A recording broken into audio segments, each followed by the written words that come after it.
Hi, this is Dr. Charles Fay of Love and Logic, and I'd like to tell you about a kid. This kid was struggling in school, wouldn't do a thing. Do you know any kids like that? Is there hope for these kinds of kids? Well, let's find out. This kid, all he did was take trips. Trips to the pencil sharpener, trips down to the principal's office for lectures about how bad his life was going to be if he didn't start focusing more on his schoolwork.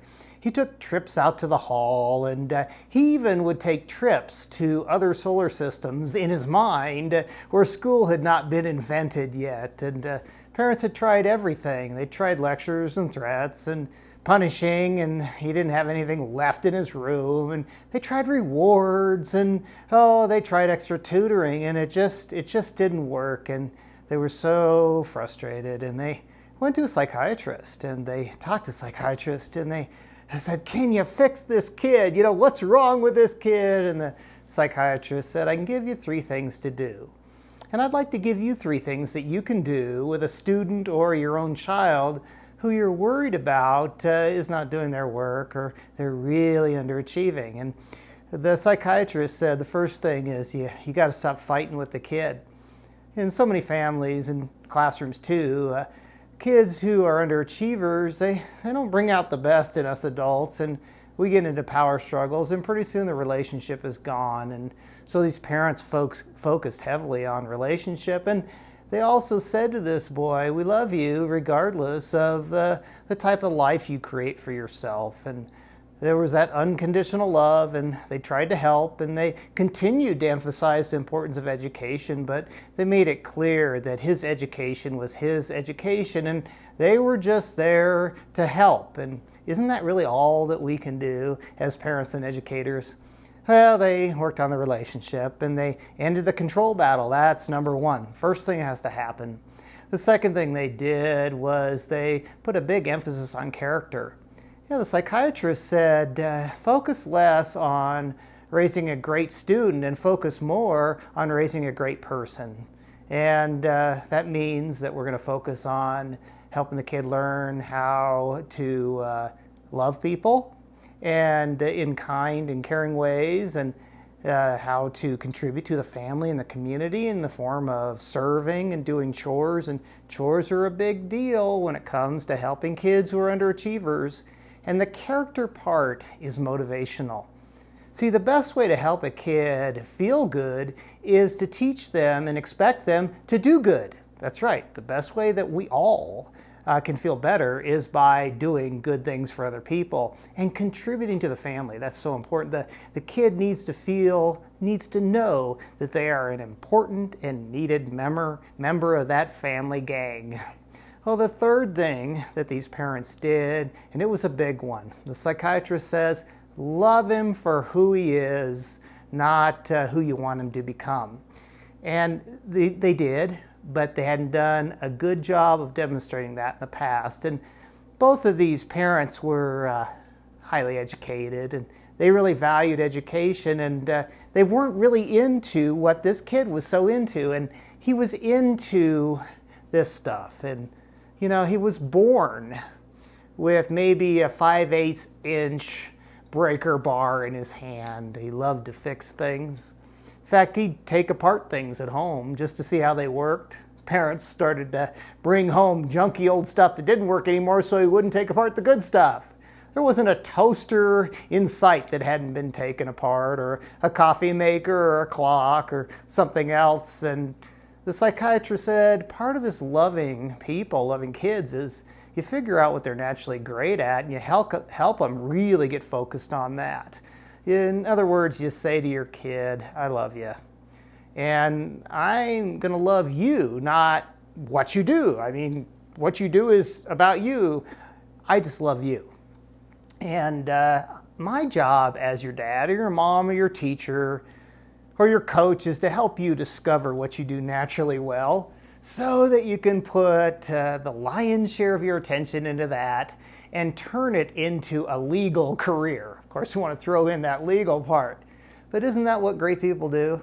They focus on what they do naturally well, And that gives them the courage to focus on a little bit on the things that are really hard for them so they can do well in those areas. And what happened with this family? Well, what happened with the relationship? Did it get a lot better? You guessed it. And what happened with the kid's character? Well, they put a heavy emphasis on the chores and things really got a lot better. What happened with his mechanical skills? Oh, they became really good. In fact, he started his own business by the time he was in high school. And he started making money in his parents' garage, undercutting the rest of the garages, the mechanic shops in town, because he didn't have the overhead. And how about his grades? Not so great. Yeah, they had good relationship, good character, focusing on the kid's strengths.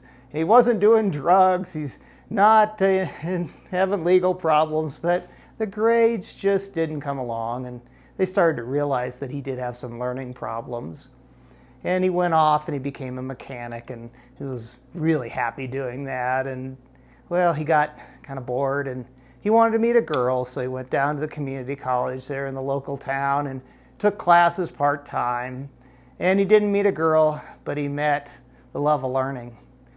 And you're looking at him right now. Yeah, I have a real PhD, but I was not a real PhD kind of learner when I was a kid. And I went to community college and worked really hard and enjoyed it and got a scholarship, and went to college and worked really hard and enjoyed most of it and got great grades, and went off and went to graduate school. And I remember calling up my dad, Jim Fay, and saying, "Hey Dad, I got a PhD in psychology. I finally finished my dissertation." And you know what that wise man said? He said, "Oh son, Charlie, you don't have to feel bad about that. This does not change the way we feel about you." And did it change the way that my mom and dad felt about me? No, I consider myself one of the most blessed people on earth, because I had two parents who realized that they needed to change gears a bit to help me really fall in love with learning. And you know what they really did is they put first things first. Relationship, character, helping our kids really be successful in the areas of their strength. And so I want to challenge you, parents and educators. I want to challenge you to consider that maybe there might be a different way that takes longer but is so gratifying. And I'm going to challenge you and encourage you to know that there is great hope for these kids. So if you'd like to learn more about Love and Logic, and you go to loveandlogic.com. It's easy to remember, loveandlogic.com. And I've got a book on there called From Bad Grades to Great Life. A Great Life. I'll say it again, From Bad Grades to a Great Life. And that really outlines how to reach kids that are struggling in school. Now, I'd like us, though, before I finish up with you, and thanks for watching, to start thinking about when we're 90.